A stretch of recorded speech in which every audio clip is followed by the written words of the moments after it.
నమస్తే అండి. నా పేరు doctor DVR Reddy, senior homeo consultant in Sneha homeopathy. ఈరోజు మనం అజీర్ణం దానికి సంబంధించి మాట్లాడుకుందాము. తర్వాత వచ్చేసి ఇంట్లో దానికి సరైన చికిత్స, హోమ్ రెమెడీస్ అంటారు కదా, దాని గురించి కూడా మాట్లాడుకుందాం. ఈ అజీర్ణం అనే సమస్య మనం ఇంతకుముందు చాలా సందర్భాల్లో చెప్పుకున్నాం. అంటే ఓవర్ ఈటింగ్ ఉన్నప్పుడు కూడా అజీర్ణం కాదు.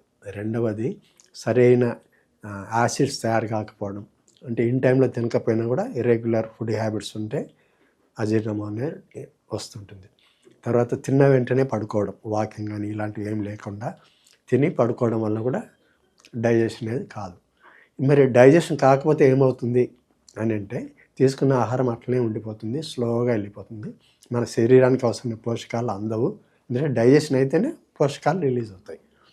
సో ఇట్లా అజీర్ణం అనేది తయారవుతుంది. దీనివల్ల 50% డైజెషన్ అయిపోయి అది అతి కష్టం మీద మిగిలిన 50% ఫుడ్ పార్టికల్స్ గ్యాస్లోకి టర్న్ అవుతుంది. ఇప్పుడు దోశ పిండి పులియబెడితే ఏమవుతుంది, పొద్దున్న కల్లా పొంగిపోతుంది. అట్లా కడుపులో కూడా యాసిడ్స్ తయారు కాకపోతే ఫుడ్లో ఉండే ఇవన్నీ కూడా ఏమంటారు, అది మన పులిసిపోయి గ్యాస్ అనేది రిలీజ్ అయిపోయి కడుపు ఉబ్బరం అనేది వస్తుంది. దీన్ని బ్లోటింగ్ అనేది కూడా అంటాం. సో అజీర్ణం, దీన్ని మనం అజీర్ణం అంటాం. అంటే పూర్తిగా డైజెషన్ కాకపోవడం. ఇలాంటివి మన పోషకాలు ఇట్లా అజీర్ణం అనేది ఎక్కువ రోజులు కంటిన్యూ అయింది అనుకోండి, మనం తినడం కూడా వేస్ట్. ఎందుకంటే దాంట్లో ఉండే న్యూట్రియంట్స్ మన బాడీకి ఉపయోగపడవు. ఒకవేళ ఉపయోగపడినా 50% రావాల్సిన పోషకాలు 10% మాత్రమే వస్తాయి. మిగిలిన 40% వేస్ట్ అయిపోతుంది. సో డైజెషన్ అనే ప్రక్రియ చాలా ఇంపార్టెంట్. కేవలం తినడం వేరు, డైజెషన్ వేరు. మళ్ళీ తింటున్నాం కదా అంటాం, కానీ డైజెషన్ కాకపోతే ఉపయోగం లేదు. నువ్వు ఏం తిన్నా, రోజు జీడిపప్పు తిను, తర్వాత అవకాడో తిను, ఇంకొకటి తిను, అది మన శరీరం తీసుకోకపోతే వేస్ట్.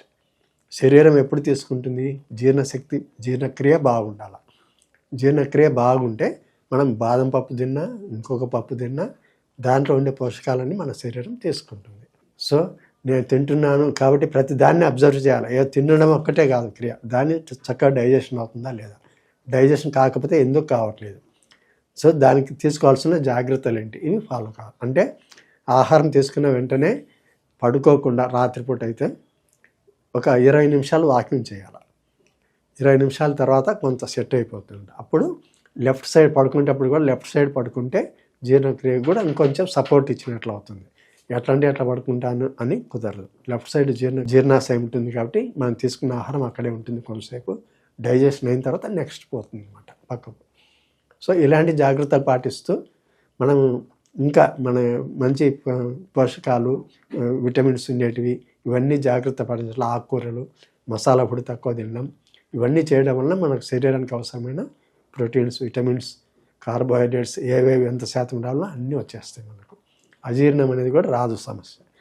ఒకవేళ అజీర్ణం వచ్చినా కూడా అప్పటికి చాలా రేర్గా వస్తుంది. అంటే ఏమన్నా ఇన్ఫెక్షన్స్ కానీ జబ్బు కానీ ఉన్నప్పుడు ఒకసారి డైజెషన్ కాదు.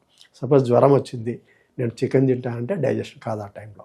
ఎందుకంటే ఆ జ్వరంలో జీర్ణాశయం అనేది చాలా లైట్గా ఉంటుంది. అంటే యాసిడ్స్ చక్కగా ఉండవు, తర్వాత డిస్టర్బెన్స్ అనేది ఉంటుంది మెటబాలిజంలో. కాబట్టి నేను ఆ టైంలో ఏం తినాలా, ఇడ్లీ కానీ లేదా చిన్న కొత్తిమీర లేదంటే కరివేపాకు పొడి, ఇట్లాంటివి సింపుల్గా ఉండేటివి ఈజీగా డైజెషన్ తినాలి. అప్పుడు జీర్ణక్రియ బాగా మెరుగవుతుంది. సో ఇలాంటివి పాటిస్తూ మనం ఫాలో కావడం వల్ల ఎప్పుడు ఏ సందర్భంలో ఏం తినాలనేది కూడా చాలా ఇంపార్టెంట్. ఇప్పుడు నేను చెప్పిన టిప్స్ పాటిస్తే మీకు అజీర్ణం అనేది మీ దగ్గరకు రాదు.